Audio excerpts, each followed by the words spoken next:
Hola, buenos días, banda preciosa, ¿cómo están? Qué gusto saludarles otra vez. ¿Están tristes o están enojados? ¿O quieren beso? ¿Qué quieren? ¿Están alegres? Muy bien, perfecto. Pues qué bueno, qué gusto poder saludarlos. Y pues como la verdad es que es una gran bendición, Beto ya refería a el lindo inicio de jóvenes. Esperamos más jóvenes, la verdad es que el propósito de los grupos pequeños fuera de la iglesia es que más personas se acerquen de manera informal a escuchar la palabra de Dios. Fíjense que la propuesta que Eric está haciendo en cuanto a cómo discipular a nuestros jóvenes tiene que ver mucho con la temática y que todos los días ven en escuelas, pláticas de pasillo entre los jóvenes, etcétera, etcétera, inquietudes que tienen que ver inclusive con nosotros como iglesia, como padres, ¿no? A veces, pues, es el lenguaje, la comunicación, el comportamiento que tienen los jóvenes que no tenemos nosotros o que tuvimos alguna vez hace muy poco tiempo, ¿verdad? Cuando éramos adolescentes y que ahora ya no es nuestro lenguaje. Siempre he dicho que en los jóvenes hay no solamente un lenguaje, es un clan que ellos mismos buscan pertenecer, ¿no? Inclusive se cubren entre ellos, tienen sus reglas, tienen sus éticas, no sé, qué sé yo, es una etnia.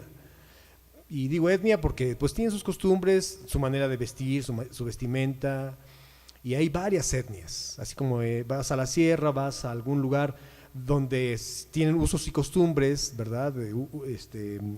Palabras, modismos o tradiciones, maneras de vestir, pues todo eso identifica a un grupo étnico, ¿verdad? Entonces, creo que en los jóvenes también lo hay.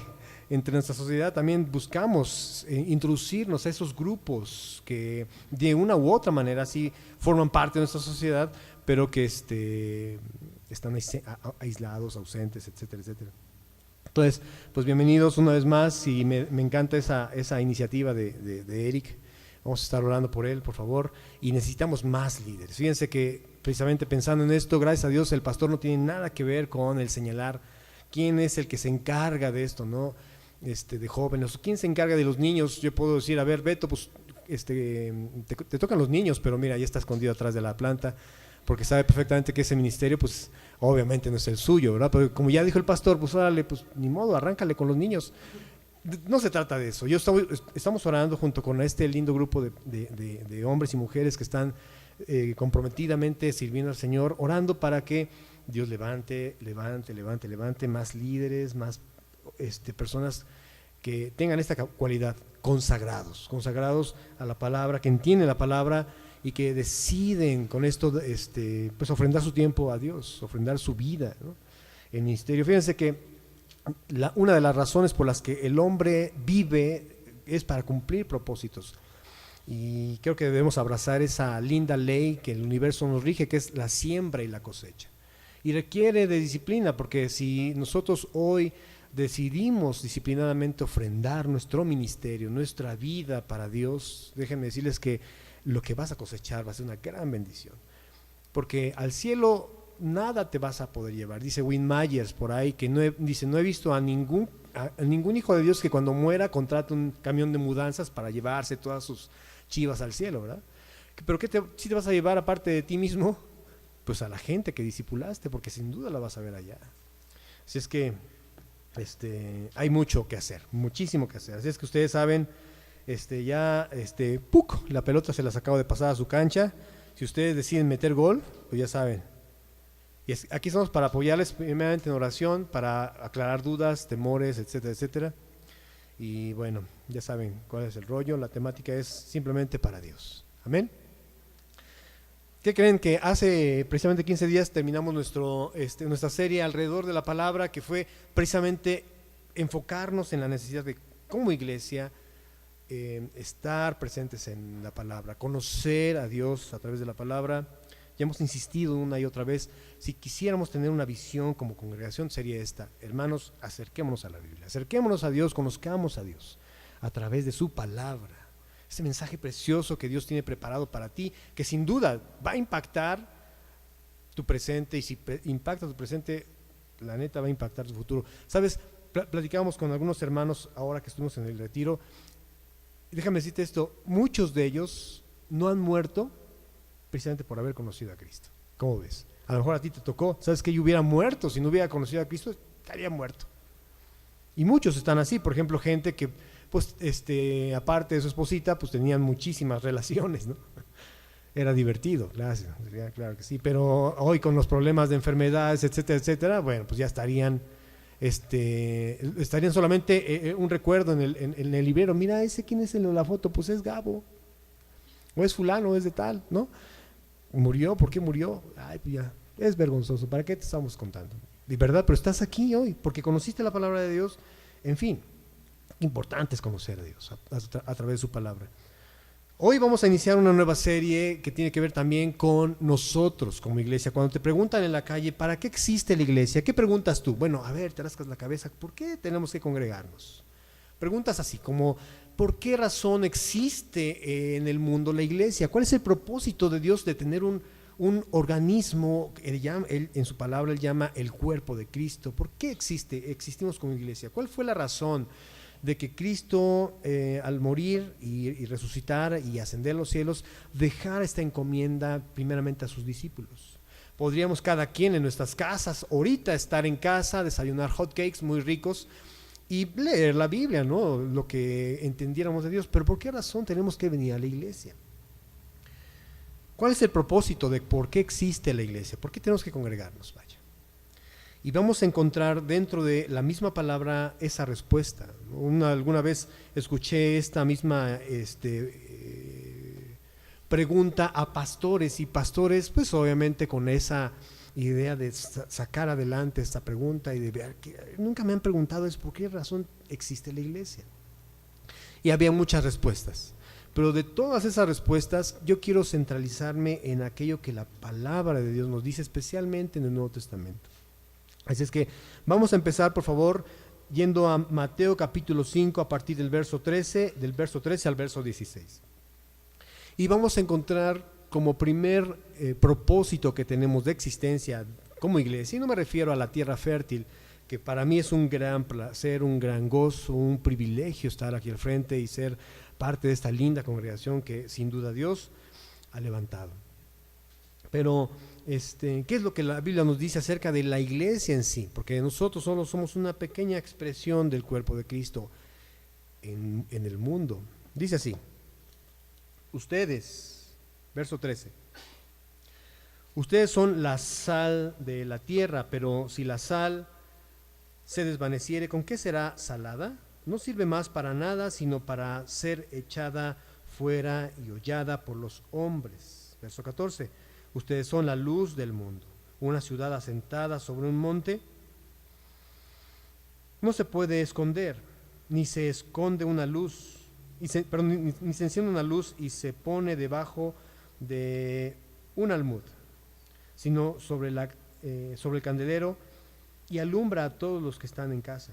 Así alumbre su luz delante de los hombres para que vean sus buenas obras y glorifiquen a su Padre que está en los cielos. Que el Señor bendiga su preciosa y santa palabra esta linda mañana y que cumpla su propósito en nosotros.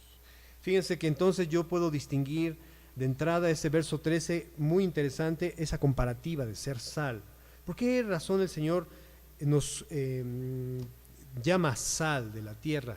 Ustedes saben que el Señor siempre a través de parábolas, a través de metáforas, está aludiendo a su predicación en muchos temas, pero nos llama sal de la tierra. Esto se lo dice a la primer multitud que se acercó cerca de iniciado su ministerio para escuchar su mensaje, y les llama sal. ¿Qué era la sal en ese tiempo cuando no existía, por ejemplo, el refrigerador?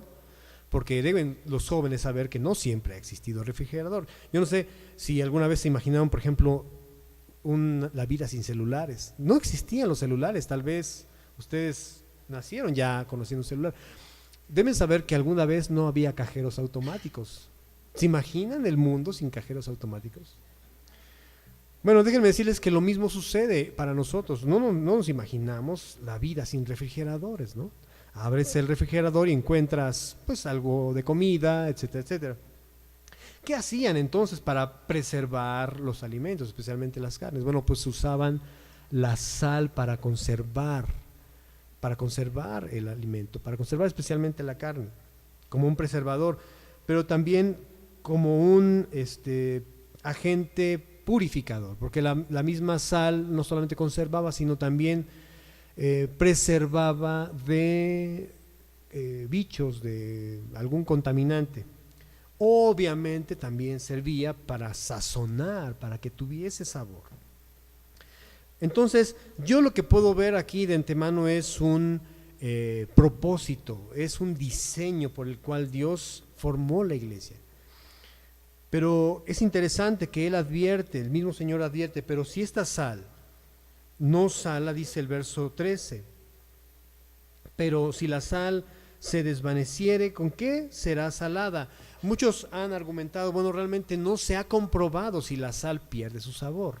Esto podría ser algo que no se puede explicar. Sin embargo, el Señor Jesús, en esa idea de llamar nuestra atención, decide que la sal en ese pensamiento sí deja de funcionar. Y cuando deja de funcionar, cuando no sala, pues Él dice que es echada a la calle para ser pisada por todos los que pasan en la calle. Es decir, ya no sirve más para nada. Yo no sé si alguna vez se te ha caído la sal y sientes horrible estar pisando sal, ¿no? Bueno, pues realmente mejor la barres y la tiras, ya no sirve más para nada. Fíjense que nosotros en el propósito que tenemos como iglesia tenemos que tener ese ingrediente, número uno, de ser el agente que sirve para conservar. Digamos que en este mundo perverso la iglesia es el freno que detiene todavía la ira de Dios. Ustedes recordarán aquella ocasión cuando viene el ángel de Jehová a decirle a Abraham que va a destruir Sodoma y Gomorra. Entonces Abraham comienza a interceder por estas ciudades terriblemente pecadoras, porque dice la Biblia que el humo de su maldad había subido a la presencia de Dios. Entonces comienza a interceder a Abraham de esta manera: si hubiese 50 justos, dime, por esos 50 justos no destruirías estas ciudades. Y el ángel le dice: no, por 50 justos no la destruiría. Así fue añadiendo cantidades y dice: es que no hay 50 justos. Oye, Señor, y si hubiese 40 justos, por los 40 no destruiré Sodoma y Gomorra. Hasta que llega, después de bajar muchas cantidades, llega solamente a 10, Señor. No se enoje, mi Señor, si otra vez su siervo habla, pero si hubiera 10 justos.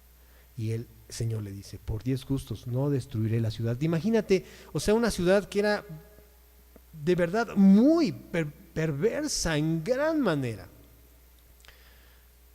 Y aún así, con esa decisión en la ira de Dios, eso me hace entender una cosa, que el Señor puede cambiar el futuro de una persona cuando esta persona decide cambiar. Si había ira para Él, decide que ya no hay más, si hay arrepentimiento. Si alguien intercede por esta persona o esta ciudad. Qué importante entonces es entender esto, ¿no? Tú eres de alguna forma esa parte de los justos por los cuales Dios estaba dispuesto a no destruir Sodoma. El detalle es que no había 10 justos. Y va el ángel y ya no hay más intercesión. ¿Sabes cuántos había? 5 justos. Las hijas de Lot, su esposa y él mismo. Si hubiese dicho, si hubiese un justo, Dios hubiese detenido su juicio por ese justo. Entonces, qué importante es entender cuál es el propósito de nosotros aquí en la sociedad, porque el Señor, dice el apóstol Pedro, no retarda su promesa, como algunos lo tienen por tardanza, sino que es paciente para que con todos, no queriendo que nadie se pierda, sino que todos procedan al arrepentimiento. Entonces, ya hay definitivamente un plan para venir a hacer juicio a las naciones. Y en su gran misericordia ha detenido ese juicio. Ahora, tú y yo, conforme a lo que estamos viendo aquí, somos lo que detiene todavía ese juicio. La iglesia, entonces, podría ser el freno, parte de eso que permite que Dios todavía esté esperando a que más personas llenen estas sillas aquí al frente. Entonces tenemos ese propósito, ser agentes de conservación, agentes de preservación, pero también somos lo que le da sabor. Dicen por ahí que somos lo que le da sabor al caldo. Sin embargo, cuando formamos, sabemos que salimos de ese diseño que Dios nos ha dado, de lo que nos ha marcado, entonces no servimos más para nada. Acompáñame por favor a Apocalipsis capítulo 3, por favor, y te voy a mostrar cuáles son las cualidades de una congregación, de una iglesia, vaya, que es como sal que no sala, sal simple, pues. Dice Apocalipsis 3, el mensaje de Jesucristo para Sardis, a partir del verso 1, pero la parte B, a ver si ustedes la pueden localizar. Apocalipsis 3, 1, la parte B del verso 1. Dice, yo conozco tus obras, que tienes nombre de que vives y estás muerto. Y comienza la exhortación a Sardis diciendo, sé vigilante y afirma las otras cosas que están para morir, porque no he hallado tus obras perfectas delante de Dios. Acuérdate pues de lo que has recibido y oído y guárdalo, y arrepiéntete pues, si no velas, vendré sobre ti como ladrón y no sabrás a qué hora vendré sobre ti. Entonces, este es el mensaje de Sardis. Me llama la atención que dice, acuérdate, el verso 3, acuérdate pues de lo que has recibido y oído. Qué importante entonces es esto. Alguna vez escuché de alguien que decía, yo no me preocupo por lo que no sé de la Biblia, porque gente dice, es que yo no sé nada de la Biblia, y bueno, dice alguien, yo no sé, yo no me preocupo por lo que no sé de la Biblia, realmente me debo preocupar por lo que sí sé, así sea una tilde, así sea un poco de ella, debo yo comenzar a saber por qué razón Dios me permitió conocer esta verdad revelada. Decíamos, Pablo constantemente habla acerca de los misterios, ¿no?, que le fueron dados a la iglesia. Esos misterios me hablan de verdades ocultas, verdades que ahora la iglesia conoce, entonces ya son verdades reveladas. Por ejemplo, el hecho de que Jesucristo haya venido al mundo y tomar nuestro lugar en la cruz, me habla de un propósito, me habla de un diseño, me habla de un regresar a la originalidad de Dios. ¿Qué es eso? Pues ser la persona que yo debí ser desde un principio, a través de Cristo. Muy bien, entonces le dice a Sardis, acuérdate, el verso 3, acuérdate pues de lo que has recibido y oído, y guárdalo. Ahora yo te quiero preguntar, lo que tú estás escuchando, ¿lo vas guardando, lo vas atesorando? Decíamos precisamente las semanas pasadas acerca de estar alrededor de la palabra. Qué importante es que el diablo no robe lo sembrado, lo que cae en tu corazón, ¿no? Y que no seas tú como una tierra alrededor del camino, donde cae la semilla, pero es robada por las aves, ¿no?, que representan al diablo. Entonces yo veo la necesidad de ser, tierra fértil. ¿Cuántos son tierra fértil aquí? Donde la semilla cae y produce fruto. Recordarán ustedes en Hechos 16, yo lo voy a leer, no necesitan ustedes acompañarme, en el verso 14, cuando Pablo llega a Macedonia, especialmente a la ciudad de Filipo, y encuentra a una mujer llamada Lidia. Dice el verso 14 que era vendedora de púrpura y de la ciudad de Tiatira, que adoraba a Dios y estaba oyendo. Dice, el Señor abrió el corazón de ella para que estuviese atenta a lo que Pablo decía. ¿Qué carga es esta? Fíjense, yo sí he estado orando, pidiéndole a Dios, jóvenes y iglesia preciosa, que Dios abra el corazón para poner atención a la palabra de Dios. Y no seamos como la iglesia de Sardis, que ha recibido y ha escuchado, pero que no ha guardado. Dice, vuelvo a leer el verso 3, capítulo 3, verso 3 de Apocalipsis, acuérdate pues de lo que has recibido y oído, y guárdalo, y arrepiéntete. Eso es entonces el efecto de poner atención, ese es el efecto de escuchar la palabra y que esa palabra verdaderamente germine en nuestros corazones. Y hay una advertencia, pues si no velas, vendré sobre ti como ladrón y no sabrás a qué hora vendré sobre ti, que alude, por supuesto, el Señor a su venida, a la venida de Él, a buscar a su iglesia. Pero también hay otro mensaje enseguida, el mensaje a la iglesia Filadelfia, a partir del verso 8 vamos a leer, dice, yo conozco tus obras, ahí mismo Apocalipsis 3:8, yo conozco tus obras. Me encanta que el Señor siempre dice, yo conozco tus obras. No importa que lo hayas hecho en lo oculto, no importa lo que hayas visto en la internet, no importa cuáles hayan sido tus conversaciones, no importa lo que hayan sido tus pensamientos, yo conozco tus obras. Ay, mamacita linda, parece que estaba yo solo, pero no, Dios siempre está ahí. Dice el Salmo 33, que el ojo de Jehová no duerme y aparte siempre está vigilante para aquellos que le temen. Qué importante entonces saber esto. Dice el Señor, yo conozco tus obras. He aquí, he puesto delante de ti una puerta abierta, la cual nadie puede cerrar. Porque aunque tienes poca fuerza, leyendo mal, dije Filadelfia, ¿verdad? Disculpen ustedes, vamos a leer, es más bien el tema, la Odisea, el verso 14. Disculpen ustedes, es Apocalipsis 3:14. Dice, y escribió el ángel de la iglesia, la Odisea, he aquí el amén, el testigo fiel y verdadero, el principio de la creación de Dios. Dice esto, yo conozco tus obras. Verso 15, que ni eres frío ni caliente. Ojalá fueses frío o caliente, pero por cuanto eres tibio y no frío ni caliente, te vomitaré de mi boca. Porque tú dices, yo soy rico y me he enriquecido y de muchas cosas, y de ninguna cosa tengo necesidad, y no sabes que tú eres un desventurado, miserable, pobre, ciego y desnudo. Por tanto, yo te aconsejo que de mí compres oro refinado en fuego para que seas rico, y vestiduras blancas para vestirte, y que no se descubra la vergüenza de tu desnudez, y unge tus ojos con colirio para que veas. Yo reprendo y castigo a todos los que amo. Sé pues celoso y que dice, arrepiéntete. Qué interesante entonces es esto, que la diferencia entonces de una iglesia, de una congregación, de un individuo, que es sal, que preserva, que es sal, que conserva, que es sal, que da sabor, a una sal que nos sala, es esto simplemente, pecado. Por un lado, una iglesia que oye pero no pone en obra lo que escucha.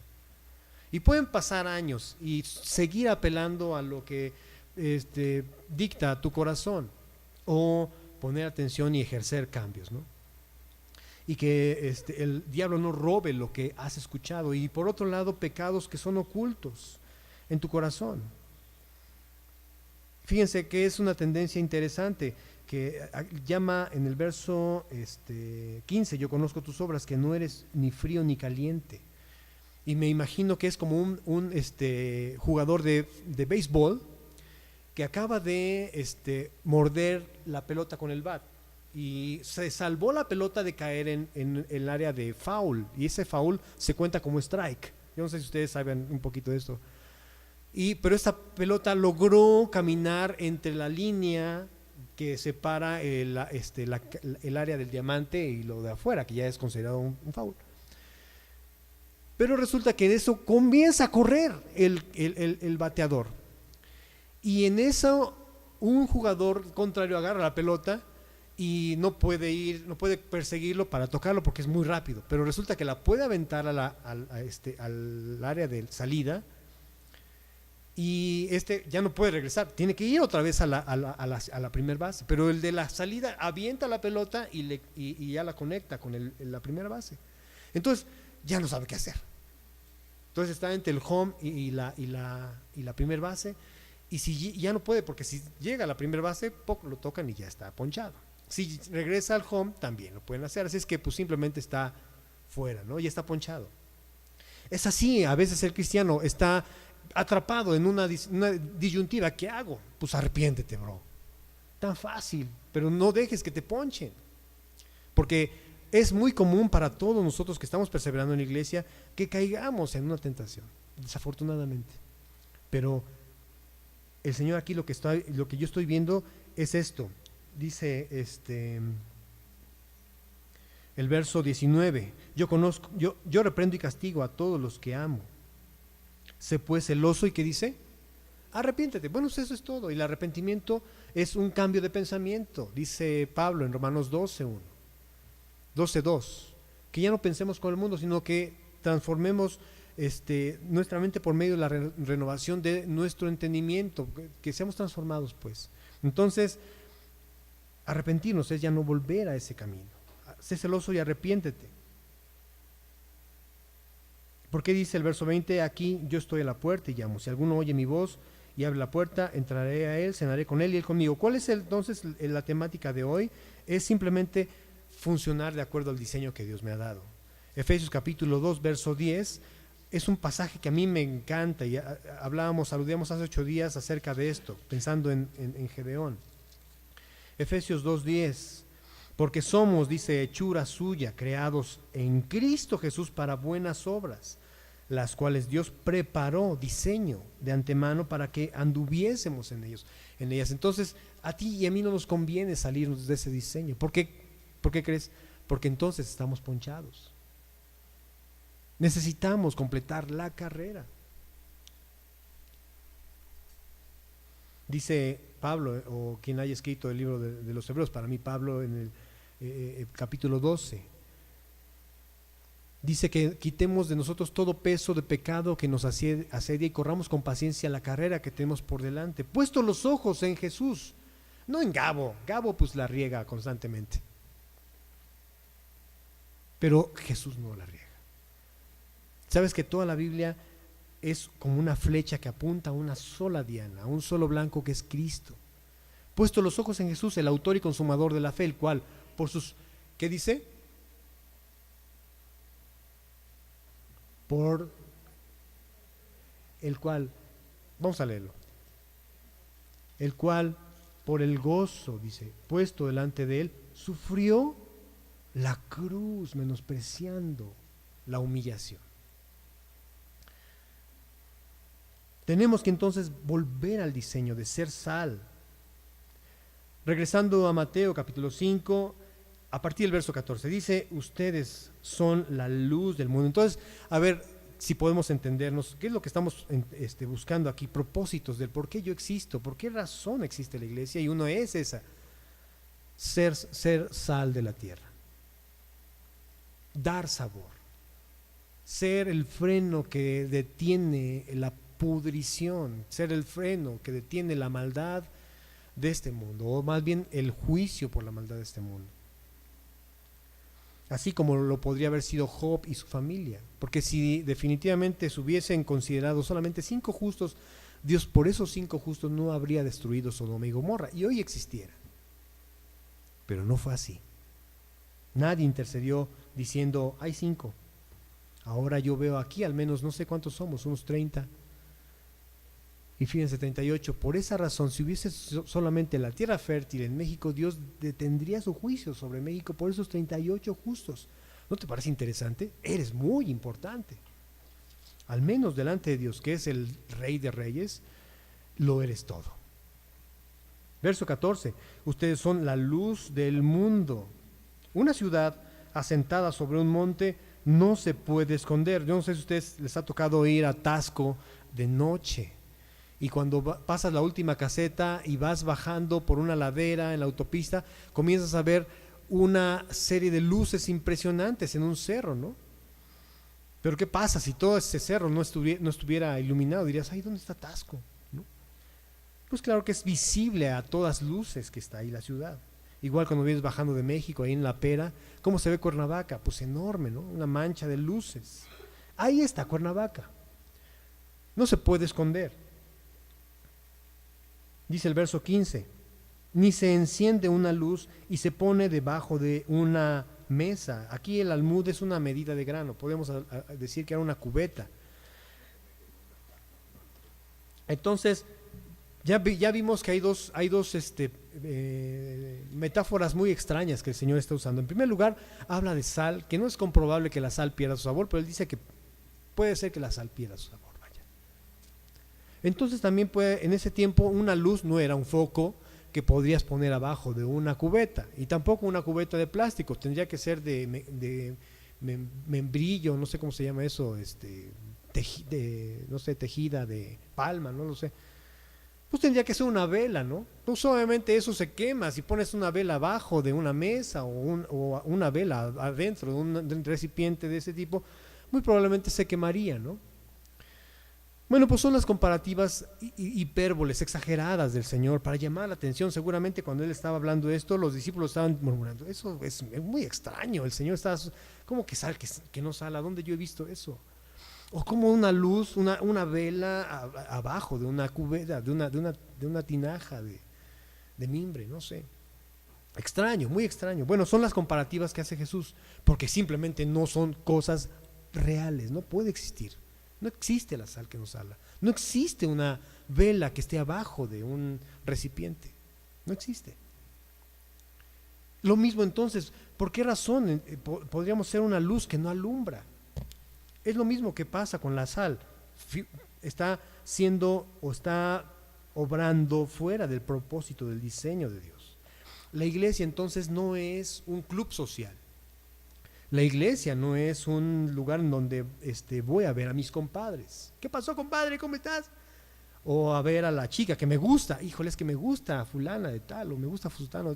Sí, por eso voy a la iglesia. Si no fuera por eso, no iba. Es aburrido. Sí, pues sí, la neta sí. Pero entonces no tienes el propósito que cumple esa razón. Fíjense que es interesante que la iglesia simplemente es el lugar. Bueno, no hablo del edificio, es la audiencia, la gente, el cuerpo de Cristo, donde dice la Biblia, Dios envía bendición y vida eterna. Si quieres acompañarme al Salmo número 133. Salmo 133, que es un salmo que debías aprenderte de memoria. ¿Por qué razón debemos estar juntos y permanecer juntos, pertenecer?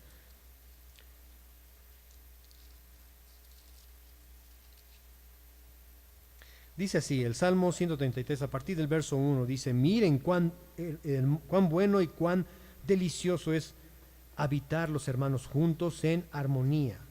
Subraya la palabra juntos. Es como el buen óleo sobre la cabeza, el cual desciende sobre la barba de Aarón y baja hasta el borde de sus vestiduras. Ay, qué figura tan extraña. Bueno, es una unción sacerdotal, vaya.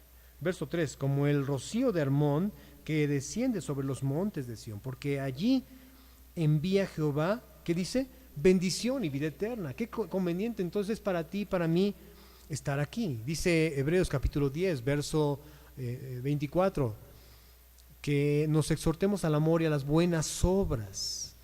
Y el verso 25 me encanta, que dice, no dejando de congregarse como algunos tienen por costumbre, sino exhortándonos unos a otros. Ahora es importante, la Biblia sí me habla de buscar con el propósito de animarnos unos a otros, sí, pero también la Biblia me habla de buscarnos y exhortarnos. ¿Y qué es la exhortación? Es la demanda de lo que ya sé de la palabra, ¿no? Oye, pues si ya sabes esto, ¿por qué no lo haces? Eso es la exhortación. Dentro del canon bíblico, dentro del amor, siempre es mencionar la palabra. Acuérdense, la predicación es la enseñanza de la palabra. La profecía es el resultado o el anunciamiento de la misma palabra. La exhortación es la demanda de la palabra de Dios. Entonces, ¿qué debemos que hacer entonces como iglesia? Ya decidimos y entendemos que ahí es donde Dios envía bendición, estando juntos. Número 2, para hacer luz de este mundo. Dice el verso 15, lo vuelvo a leer, ni se enciende una luz y se pone debajo de una cubeta. No podemos nosotros ocultar que somos la iglesia. Fíjense que en un tiempo en Cuba, en algunos países atrás de la cortina de hierro, de cortina de bambú, era un delito reunirse alrededor de la palabra. Por eso mucha gente todavía hace 2, 3 décadas en Cuba se reunían los ocultos en algunos cuartos especiales, tal vez el sótano, no lo sé, para poder compartir ahí la palabra juntos. Y la iglesia crecía, aunque ustedes no lo crean. Por ejemplo, en Corea, en China, Y por cierto, en China, una de las iglesias más grandes del mundo, oculta. Pero no dejaban de estar ahí. Ahora, claro está que aún en esas circunstancias, paradójicamente era una luz encendida poderosa. Yo sé que muchos de nosotros a veces entre nuestra sociedad no queremos que la gente sepa que somos cristianos, podría ser vergonzoso. Pero una de las cosas o cualidades del creyente es que alumbra. ¿Y por qué alumbra? Porque está en Cristo. Dice Jesús en Juan capítulo 8, acompáñame por favor, Juan capítulo 8, verso 12. Si estás en Cristo, no puedes evitar alumbrar. Juan 8, verso 12. Otra vez Jesús les habló diciendo, dice la palabra de Dios: yo soy la luz del mundo. Y el que me sigue, subraya, el que me sigue no andará en tinieblas, sino que tendrá la luz de la vida. Ahí mismo en Juan capítulo 9.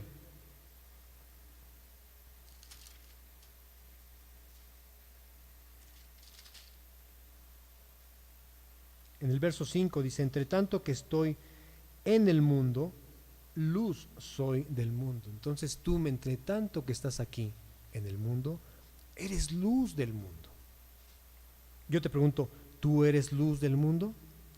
La Biblia dice ahí mismo en Juan, en el capítulo 1, en el verso 5, que la luz en las tinieblas resplandece y las tinieblas no prevalecen contra la luz. Física básica. Yo entro a una habitación oscura y simplemente ¡puc!, enciendo el apagador del foco y se enciende y ya no hay más oscuridad. Entonces yo claramente veo que la luz o la oscuridad es la ausencia simplemente de la luz. Pero una vez que ya se enciende la luz, ya no hay más tinieblas. En el mundo, déjenme decirles una cosa, aun cuando estamos en el mundo, en un mundo de tinieblas, en un mundo de maldad, lo único que necesitamos tú y yo hacer es llegar a la vida de otras personas y formar esa luz, para que esas tinieblas desaparezcan. No importa cuál sea la condición, simplemente tú eres luz. Pregunto, ¿somos luz? ¿Queremos ser luz? Ahí mismo en Juan, te voy a pedir que vayas al capítulo 3 conmigo.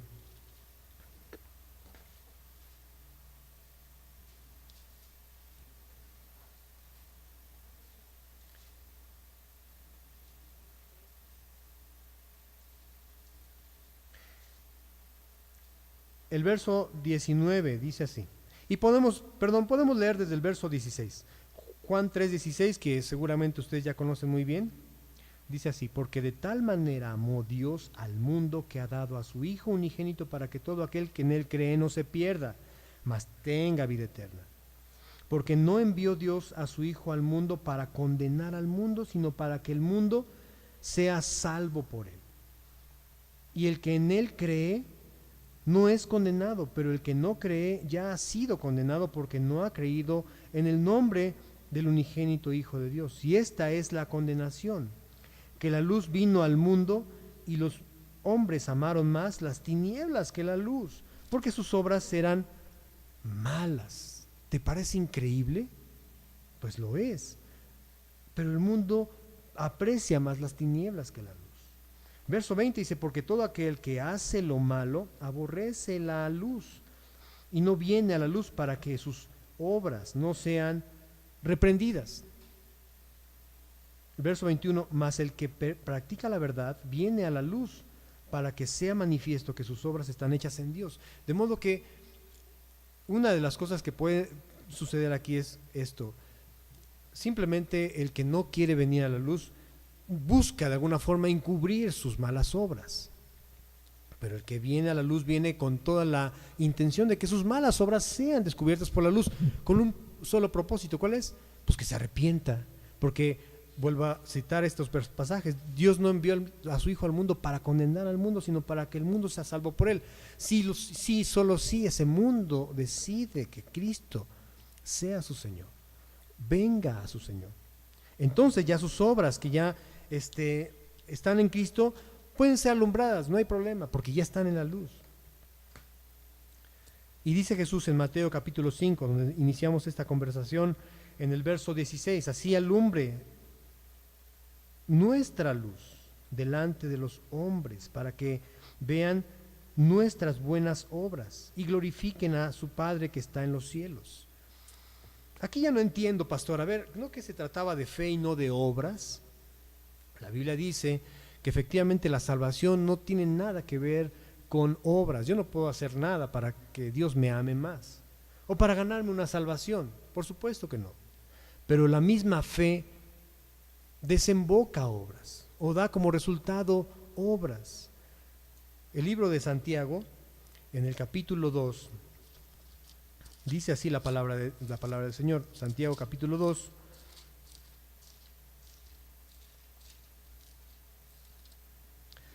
verso 17. Así también la fe, si no tiene obras, es muerta en sí misma. Pero alguno dirá, tienes tu fe, yo tengo obras.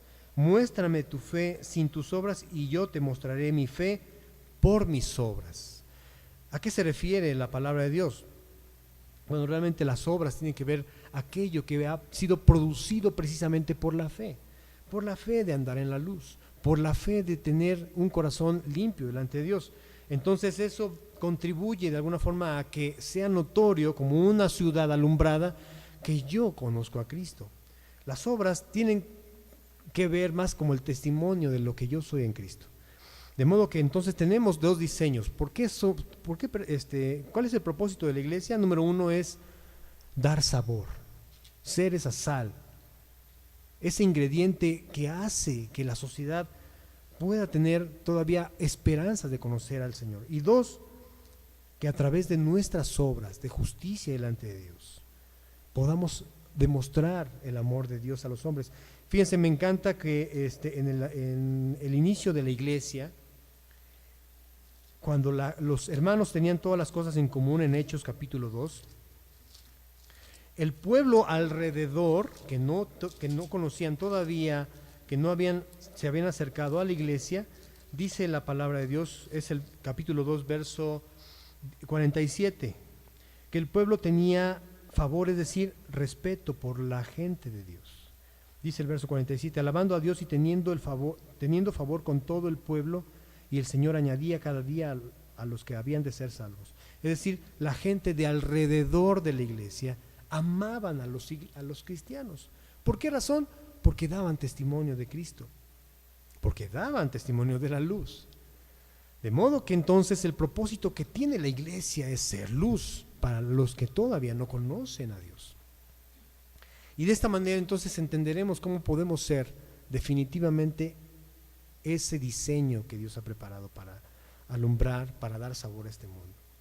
Quiero terminar con esto, mis queridos hermanos, llamándoles y preguntándoles, ustedes ya forman parte de la iglesia. Fíjense que hay una diferencia entre nosotros pertenecer o estar en la iglesia y pertenecer a ella.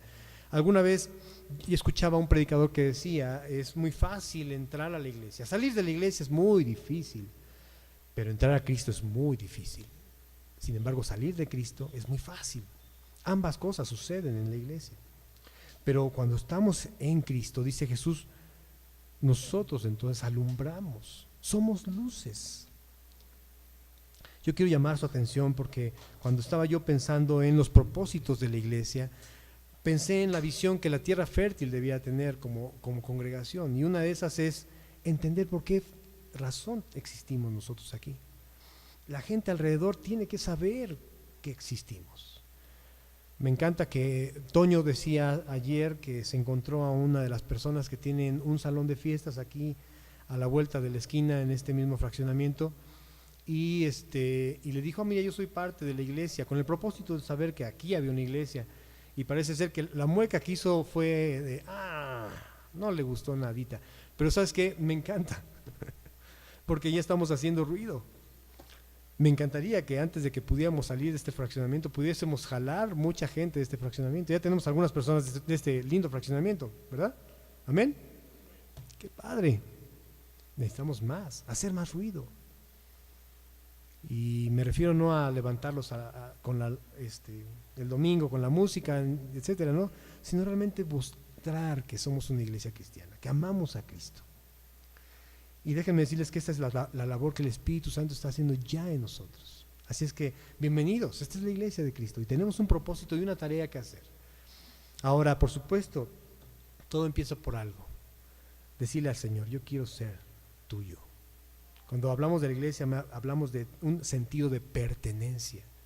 Y eso me da confortamiento, me da seguridad, me da paz. Y si eso es lo que sucede contigo, entonces estás ya obrando la gracia, la obra del Señor, vaya. Y eso me encanta. Pero si no, yo te voy a pedir que cierres tus ojitos, por favor, y conmigo hagas una breve oración diciéndole: Señor, yo quiero pertenecer a esta iglesia. Ya vimos que es ahí donde Dios envía bendición y vida eterna. Yo te quiero preguntar, ¿tú quieres eso? No va a suceder, y eso lo mismo, esta misma pregunta la hago para los amigos que nos ven en casa. Esa bendición y vida eterna no suceden si no Cristo no es nuestro Señor. Cristo no es nuestro Rey y nuestro amo, nuestro Padre. Pero tú puedes decirle al Señor esta tarde: yo quiero ser tuyo, Señor. ¿Oras conmigo? Señor, sin duda, Señor, la iglesia es el resultado de un precio que jamás, Señor, conoceremos nosotros, que fue tomar nuestro lugar en la cruz. Morir y derramar tu sangre por nosotros, por amor, simplemente por amor. No lo merecíamos. Pero tú, en tu gracia y misericordia, lo has hecho, Señor. Y esta linda tarde ya, Señor, te agradecemos, Señor, por Cristo. Pero algún día, Señor, estos propósitos de la iglesia se llevarán a cabo, Señor, y tú vendrás por tu iglesia finalmente, porque ya se habrá acabado el tiempo de la gracia, el tiempo de que la iglesia puede estar aquí y seguir teniendo un propósito de ser sal y luz en este mundo perverso. Y el haber estado juntos y haber recibido bendición y la promesa de una vida eterna se habrá de cumplir. Yo quiero esa promesa, Señor.